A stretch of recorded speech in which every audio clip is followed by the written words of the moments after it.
As legend has it, there was once a certain evil character by the name of Surpatman, who terrorized all the good souls in the universe. To put a stop to this bloodshed, Lord Shiva created Murugan, a warrior with special powers that is capable of ending Surpatman's immortality. He eventually succeeded with the use of his spear, or vel. From then onwards, Lord Murugan is worshipped as the light in darkness. This is how the Thaipusam festival is born, a celebration of good over evil. And the biggest celebration in Malaysia takes place at the Temple Cave, located in Batu Caves, Kuala Lumpur. It attracts up to 1 million visitors over the 3 days of celebration every year.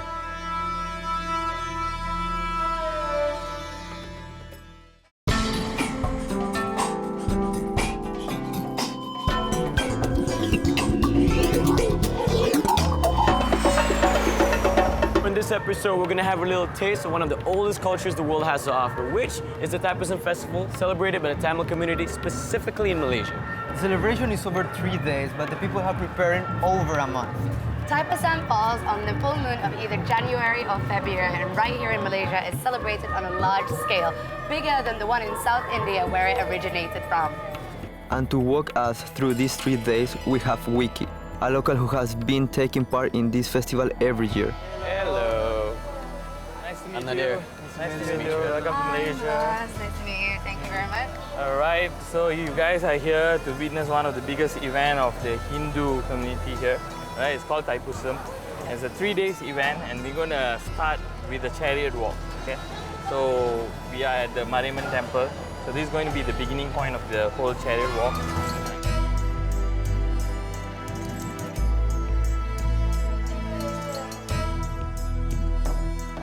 Well, the first thing that we collectively notice is that there's a lot of yellow.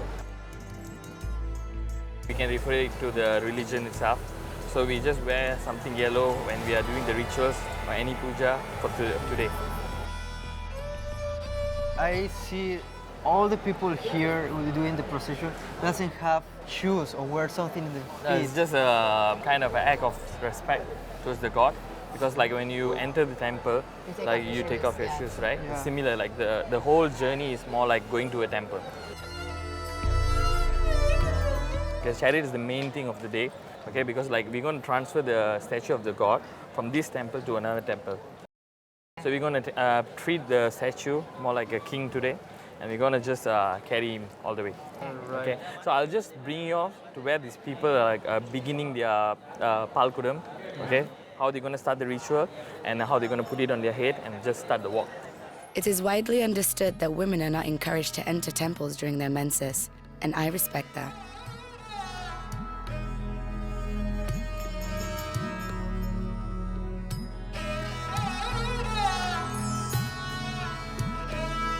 Okay, so before we enter the temple, we're going to clean our feet and everything, so we'll walk this way. Okay.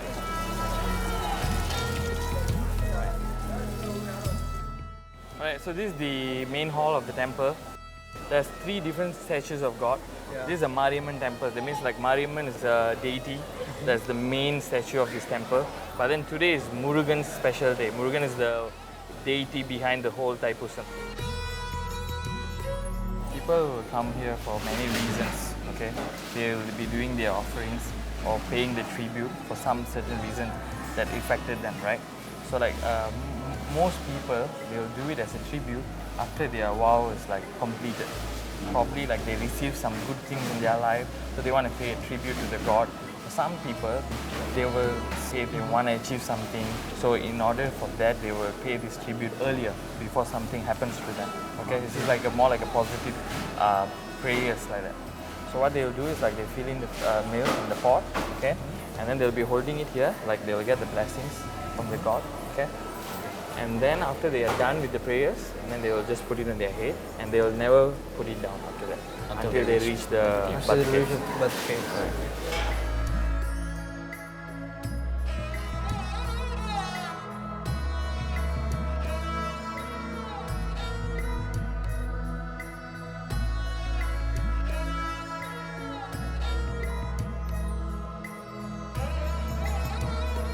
We could easily spend hours on the temple, but it's time to get Malaz and catch up with the chariot which is on the way to Batu Cave.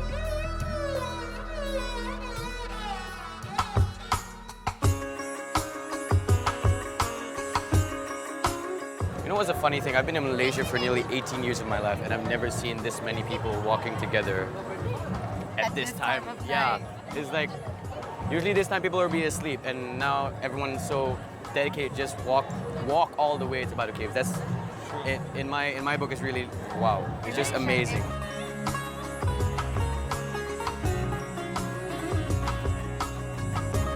You can easily spot the smashing of the coconuts to the ground along the way. More coconuts. No, they're not angry with you. It's just one of the many symbolic gestures that you'll see throughout this festival. The coconut symbolizes the human. When the coconuts are smashed, the flesh is revealed. And this symbolizes breaking or defeating our egos, which is often hard to do. Our true nature will be revealed, which is always pure, just like the coconut flesh. I love this analogy. I think I'm going to take you all to a cultural performance. These my friends here. They're going to perform a folk dance. It's called Karagata. Karagata. Karagata. Okay. All right, let's see it. Right. So this is my friends here. Okay, Monica and Suman is here. All right. So they're going to perform two different dances here, and this is called Mailatam. That means it's a peacock dance. Wow. Okay. And she's going to perform Karagatam. So this is Karagam. She's going to put it on her head, and she's going to balance while dancing.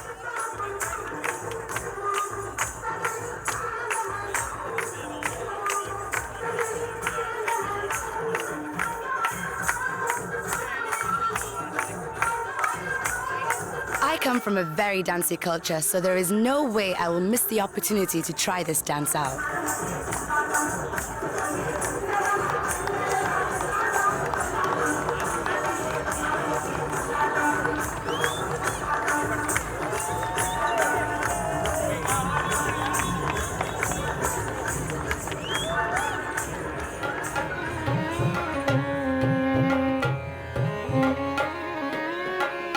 There are a lot of stalls set up by the roadside leading to Batu Caves. Most of these stalls offer free meals to devotees as a sincere contribution to this holy event.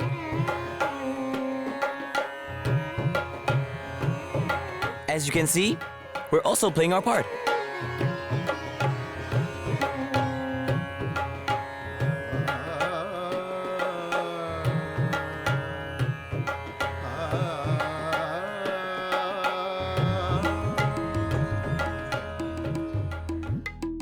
The chariot that carries Lord Murugan is finally here. Look at the details on it. It's just amazing.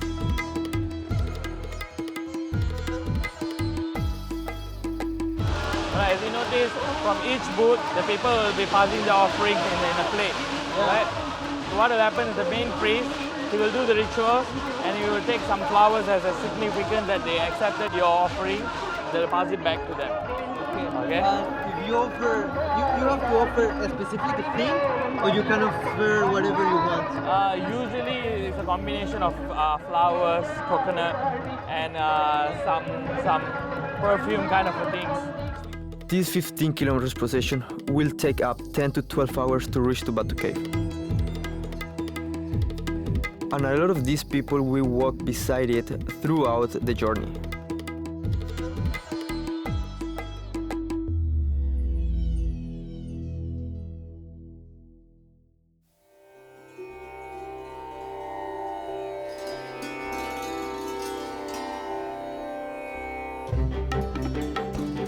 After much needed rest, we're ready for more adventures.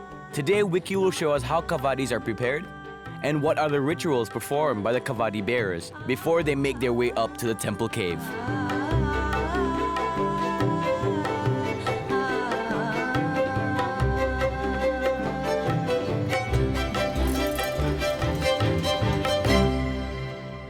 Alright, so every year, people who are carrying kavadis, they will be bringing their gadgets and they'll fix it along this road.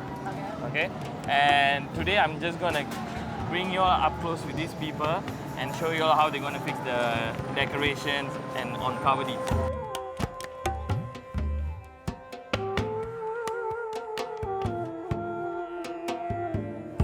How long does it take to make one of these? From scratch? From scratch? 1 month. 1 month. 1 month. Continuous. No, because this has different segments. Okay. First is the star. Okay. That's where you hold the entire covering. Okay. The frame. Then, Yeah. then this is the arch, right? So this is where we sit, putting on. Alright. See the That's the shoulder shoulder pad? pad, you can see. Yeah. And this goes around your waist? Yeah, it goes on right on your waist. So it supports on your shoulder and it supports on your waist. Oh. I mean, you basically can let go. On average, about 1,000 to 1,500 peacock feathers are used to decorate one kavadi. Don't worry, these feathers are shed naturally, so no peacocks are harmed in making the kavadi. Kavadi is a form of physical burden, carried by devotees with the implored help from Lord Murugan. It is an act of sacrifice for the wishes or vows they make the year before that have came true.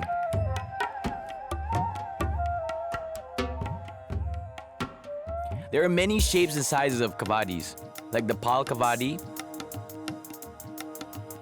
tol kavadi,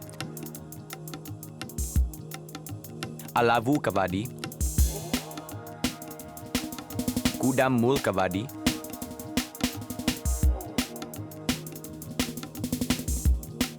vetu mul kavadi,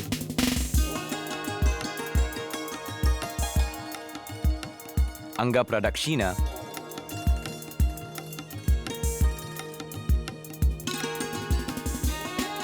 and pal kudam kavadi.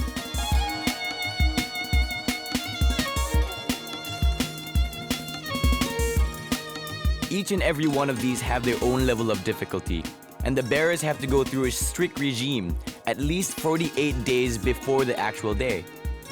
The regime would include eating only vegetarian food, no alcohol or any form of drug indulgence, abstinence from any sexual desire, showering in cold water, sleeping on the floor, and, of course, constant praying throughout the day. As we go further, we will see different unique designs of the same god.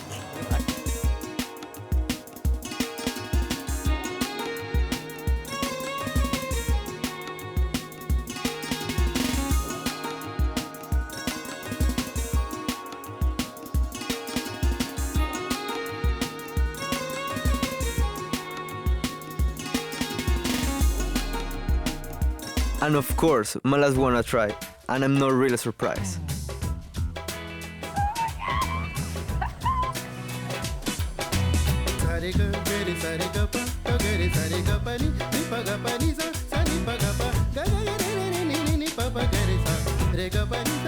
The weight of the kavadi can go up to 70 kilos. I'm sure this one doesn't weigh as much, but still, it's really heavy. Okay, I think we all should have fun.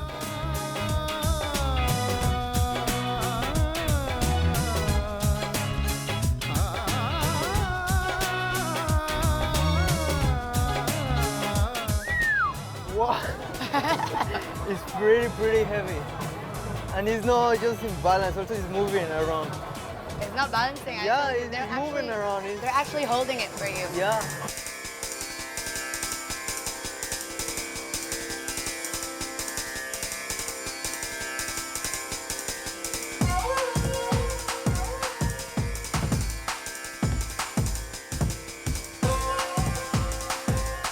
So Vicky, can you tell us what's going on here? People are bathing. This is a public bathroom. Shower, yeah. Public bathroom, so anybody Public can shower. shower. Yeah. Okay. Alright, so what happens here is like in those days in India, the source of water is dependable like on a river or lake or maybe on a well. Yes.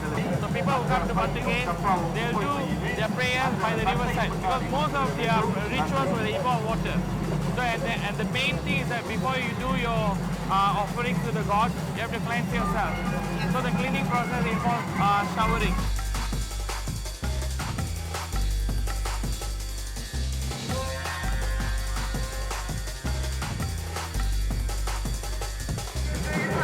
After they shower, they'll go to their prayers. And also people, when they do their rituals, the flowers and all the ritual things, they'll send it in the water.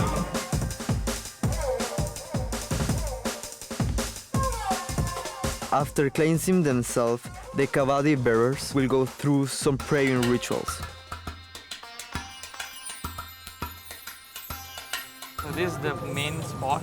They will call the people who are going to carry the kavadi to come here and get the ashes like placed in their body. Okay, and once they finish their prayers, they'll go back to their kavadi. Can I just ask you, what is the significance of them putting the ash and the saffron and the red and all of this? Like spiritually, there's a meaning because like we don't, okay, Maya in the sense of like your desires and your greed and your The ignorance, sins, the deadly sins. yeah.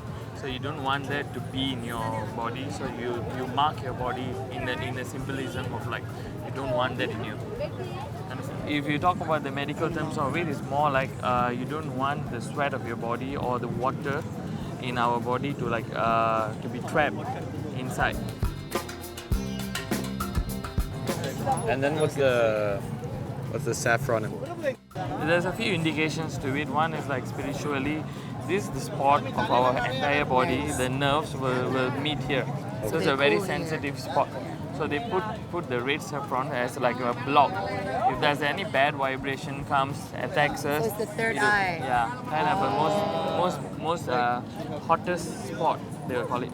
Okay. In your brain, maybe in the forehead, this is the most hottest spot.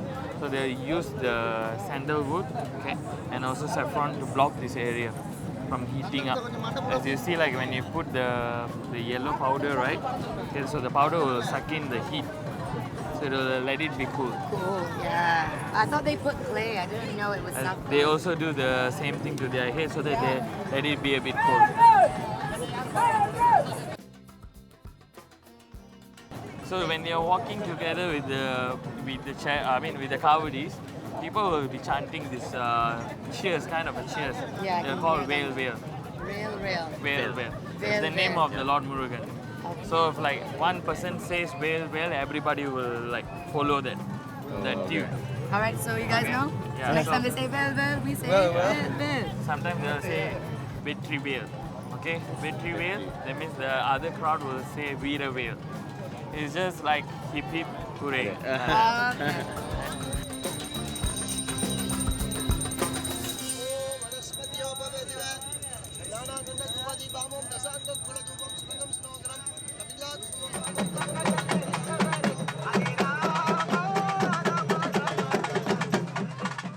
After praying rituals are done, the kavadi bearers will start to go into a trance while hooks of different sizes are inserted into their skin. Believe it or not, they do not feel any pain during this process. Now that's what I call mind over matter. It's amazing to see no blood whatsoever is shed during this insertion. Once they are in a trance, it's as if their whole body is taken over by some sort of spirit. They will appear like a totally different person.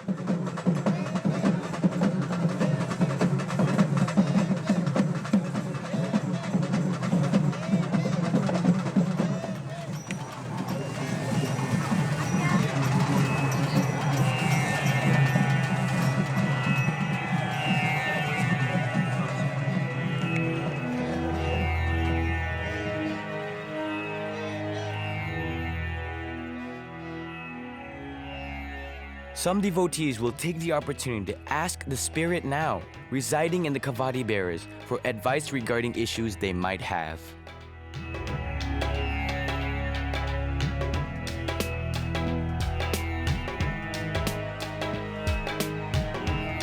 When the rituals are done, the kavadi bearers restart their journey to the temple cave. Although the distance is not that far, this walk will take hours due to the sheer weight of the kavadi.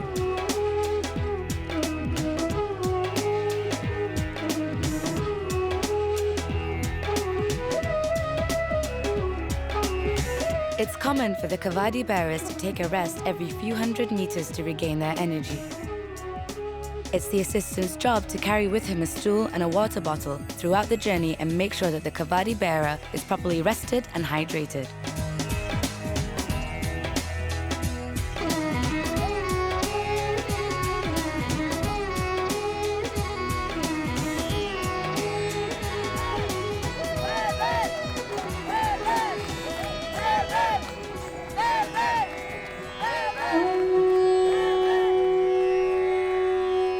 When the moment comes, the kavadi bearer will take it up a notch and run in circles or turn his kavadi really fast.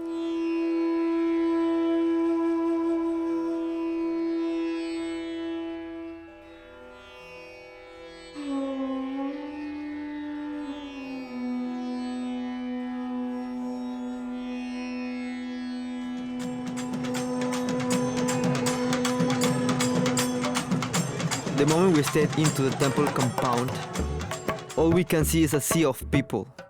Hundreds of thousands of devotees and tourists flood this place each day during the course of the festival.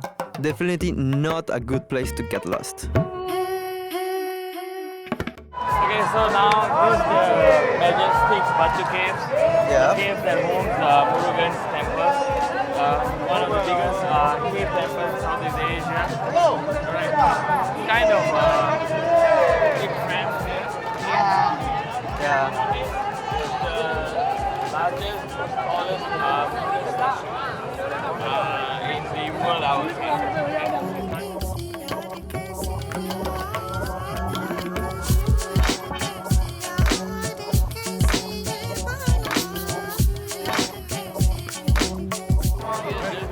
Climb up the stairs, and as far as I know, there's 272 stairs.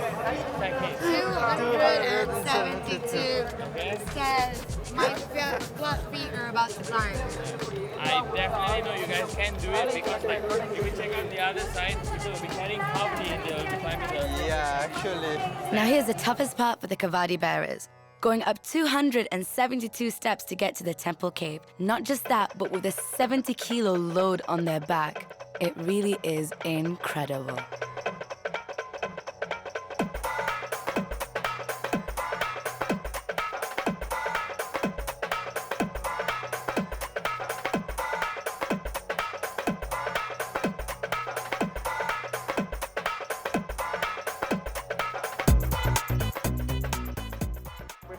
Hey guys, you gotta stand here. Stand here and then check the view at the back. Look at the people.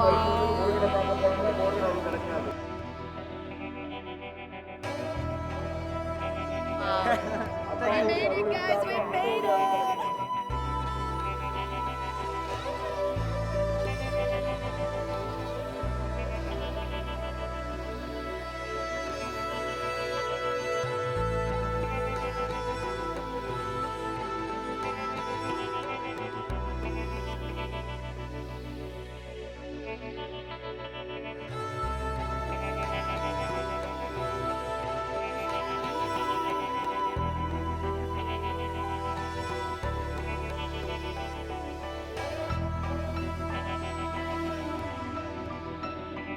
This is what it's all about.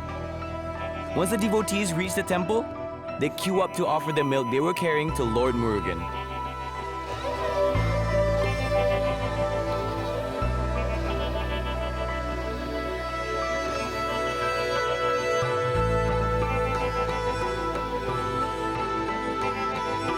These priests will help with the process, pouring the milk over the veil of Lord Murugan to mark the end of their ritual. Once they have offered milk to Lord Murugan, the kavadi bearers start to remove their piercings from their body.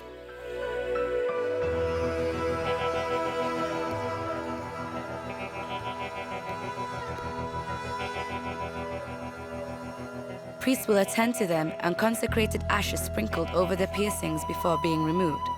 No blood is shed at this point either.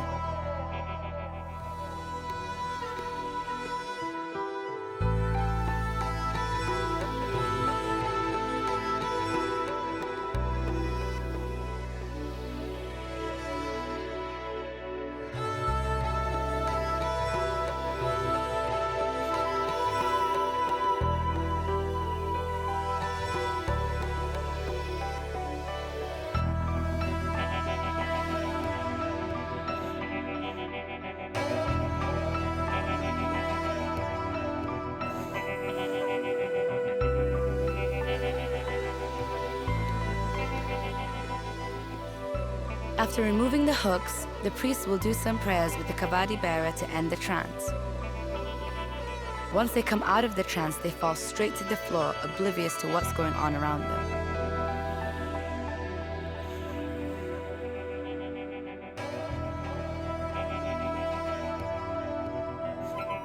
It would take them a while to regain full consciousness. They claim to feel extremely tired, but surprisingly not in pain at all.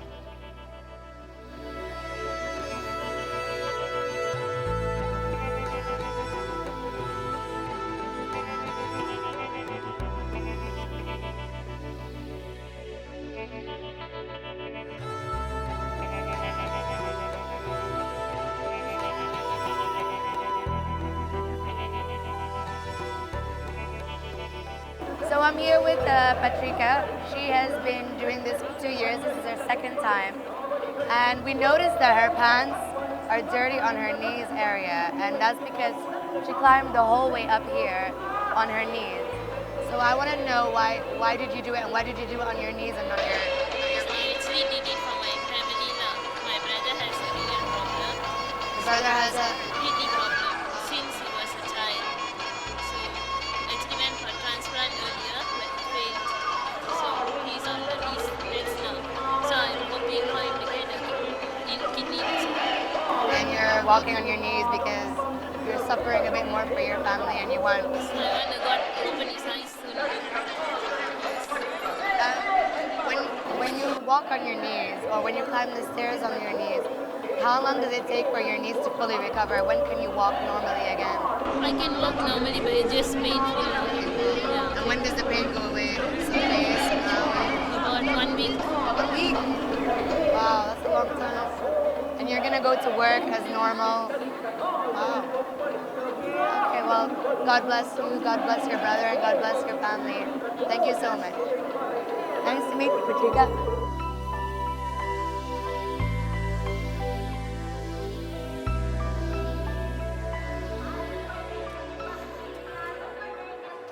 It seems talking to that woman took a toll on Malaz.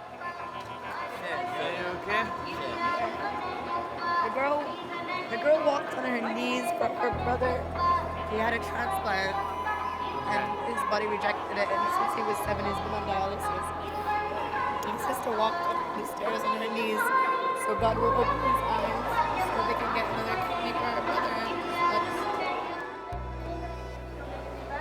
Sometimes you hear these sad, heartwarming stories, and you just can't help it.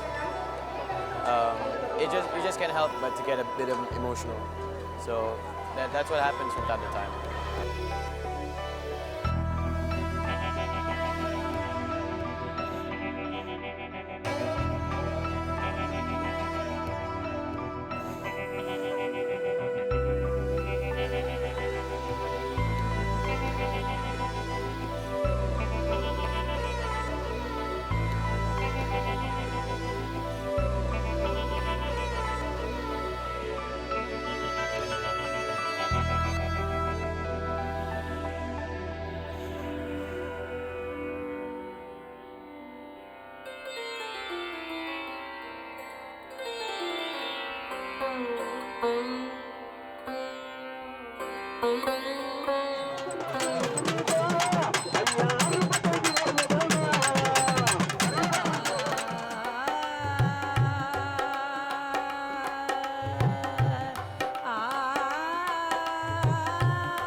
Alright guys, let me present to you Thaipusam at Batu Caves.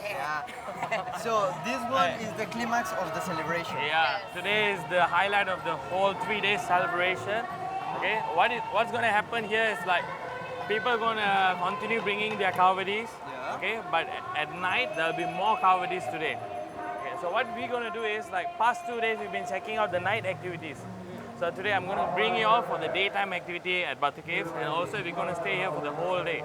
So save some energy because the best is yet to come.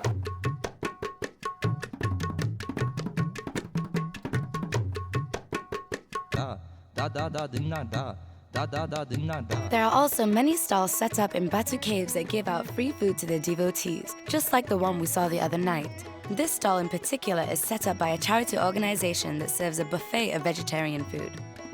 Let's get to know the volunteers a little bit more, shall we?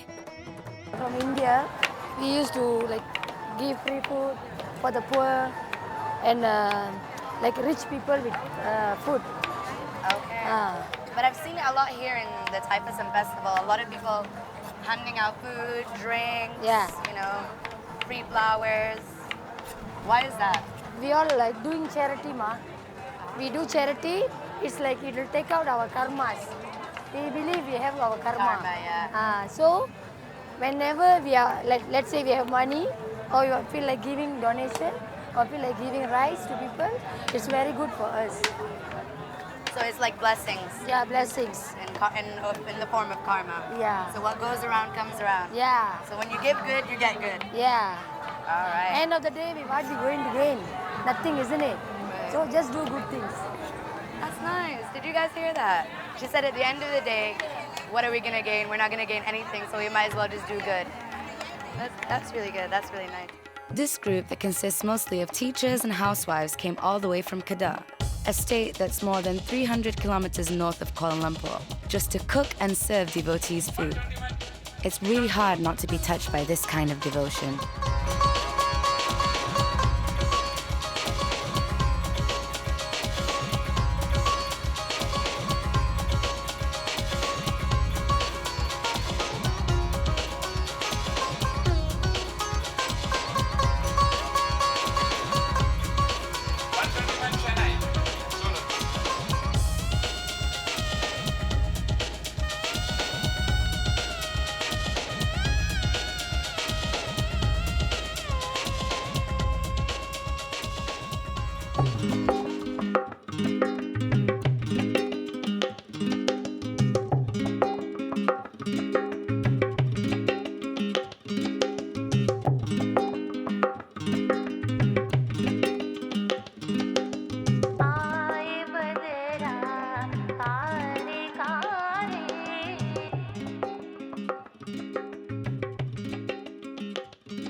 Shop owned by Mr. Raj here. Hello. Hi. Hello. Nice to meet you. Nice to meet you. Since we had our delicious lunch earlier and everything, now I want you to taste the dessert. Okay? So the candies here is mostly are North Indian food. Milk, ghee and sugar is the main ingredients that they use in all these varieties. I want to taste this one. You want to taste this? Yeah. Okay, this is Boondi.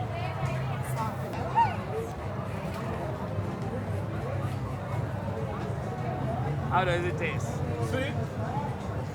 No reaction? It's like really sweet fried bread. Is that what it is? Yeah, made of flour, sugar, and a bit of oil and stuff like that. So it's sweet fried bread? Yeah, that's right. Oh. You got the recipe. Okay. That is made of coconut. We'll share this one, no? This one is really hard. It's only made of coconut and sugar. Coconut and Your sugar. favorite one also, can I get it right now? I'm not a big fan of coconut, so you'll have quite a reaction. Hold on. Does it taste good? You'll see the sugar melting Too in hot. your mouth, It's too man. sweet. There it is. No, actually. How's it, man? I'm not a fan of coconuts, man. Speechless?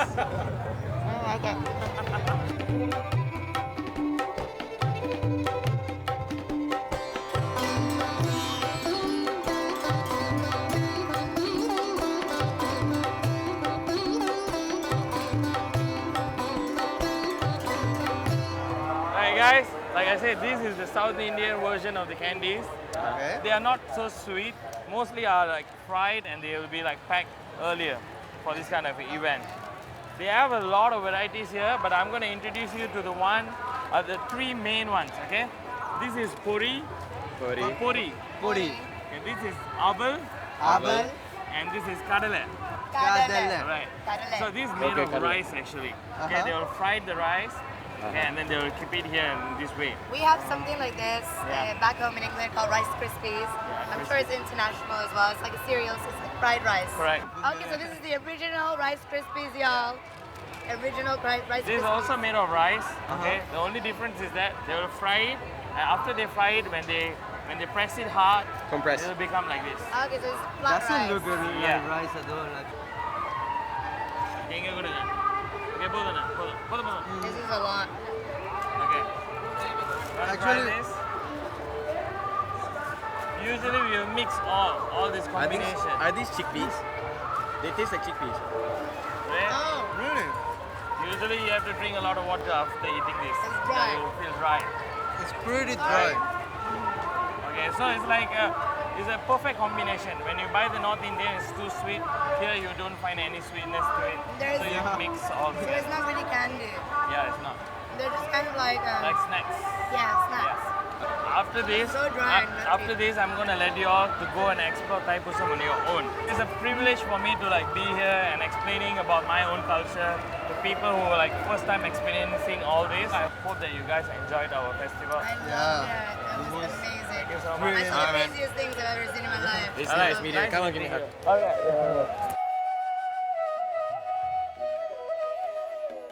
Say goodbye. And I hope you guys will also come back to next year's Thaipusam Yeah, with sure. more friends, okay? Yeah, happy. We'll bring the whole campus down. All right, so we will see you. Bye-bye. Bye. Thank you for the food. Okay. So what the hell do we do now? It was lovely. There's some jewelry over there. I'll see you guys later. Oh, that was quick. Let's go to eat coconuts. You're on your own. Come on, it's coconut. No!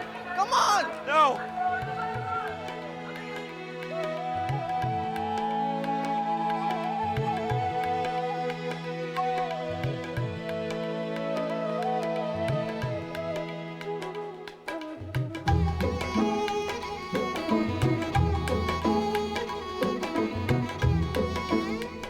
I don't know how to start. I have seen too many things, but I don't know how to explain them. But I really want to highlight the passion of the people. I remember the first day. We were up until 6 a.m. We were walking whole day, but even so, the emotion of the people was so high. The music, the color, the dance, all of these make you feel like you are one of them, even if you are not. In my country, we don't do celebration like this. I mean, we have too many celebrations, but not like this. Unfortunately, I feel in my country celebration like New Year and Christmas doesn't have the same emotion like in the old days. But here, you can see the passion and the sacrifice of their faces. That's why I'm a photographer. I want to see what the world has to show me. When you look up the definition of faith, it's explained as subjective confidence in a person, an idea, or thing. Faith is difficult to grasp. Generation after generation, we become more skeptical of what we are told, too quick to question what we are taught, and that makes it impossible for us to be faithful to anything unknown. I can't remember when I last experienced the presence of faith in a person, but I can tell you that today, I felt the overwhelming presence of faith, and I saw it in so many different ways. I saw it in their tireless efforts to build their kavadis. I saw it in their kindness while watching them hand out free food to the less fortunate. I saw it in the form of self-mutilation, all in the name of faith and devotion, and I saw it in their faces, whether it be a smile or a tear. Faith was all around me today, and for the first time in my adult life, I did not feel threatened by the world. I didn't feel uneasy about being in a crowded place in the middle of the night, and I didn't care about tomorrow's problems because I had faith that everything was going to be okay, and for the first time in my adult life, I felt at peace. No matter what the culture or the religion, beauty is beauty. It's beautiful to see thousands and thousands of people coming down to commemorate a holy celebration. Seeing such an ancient tradition being celebrated by not just the adults, but the children of today as well, is truly something beautiful and heartwarming. In this day and age, I don't see a lot of people honoring tradition, but I was proven wrong, and I'm glad I was. If not, I wouldn't have taken part in such a breathtaking occasion. And as a Malaysian, never in my life have I seen and experienced something so wonderful. These are the times that make me proud to be a Malaysian, for the variety of cultures and religions.